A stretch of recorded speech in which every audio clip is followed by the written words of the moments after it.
চাকরি হয়েছে কি দরকার অন্যকে জানাবার, চাকরিতে প্রমোশন পেয়েছেন কি দরকার অন্যকে জানাবার, চাকরিতে কত টাকা বেতন পান কি দরকার অন্যকে জানাবার, ছেলে বিদেশ যাবে পাসপোর্ট ভিসা রেডি হয়েছে কি দরকার অন্যকে জানাবার, ছেলে মেয়ে পরীক্ষায় ভালো করছে কি দরকার অন্যকে জানাবার।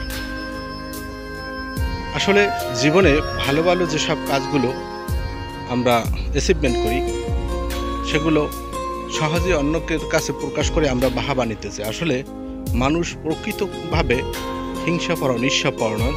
অতএব এগুলো প্রকাশ করা থেকে বিরত থাকাই ভালো। কারণ সব মানুষ যে আপনাকে ভালো চোখে দেখে সেটা না। আপনি হয়তো মনে করছেন অন্যের কাছে প্রকাশ করে নিজে বাহাবা নেবেন, কিন্তু বাস্তবে হয় উল্টা। মানুষ স্বভাবগতভাবে ঈর্ষাপরায়ণ, হিংসাপরায়ণ, আপনার ভালো অন্য সহ্য করতে পারে না। অতএব দেখা যায় শেয়ার করতে গিয়ে উল্টো বিপদে পড়তে হয়। মানুষ পিছনে ক্ষতি করার চেষ্টাই করে বেশি, ভালো করার চেয়ে। অতএব জীবনে বিশেষ বিশেষ কাজগুলো যদি আপনি মনে করেন যে শেয়ার করার চেয়ে শেয়ার না করাই ভালো, তাহলে সেগুলো থেকে চুপ থাকাটাই বেটার।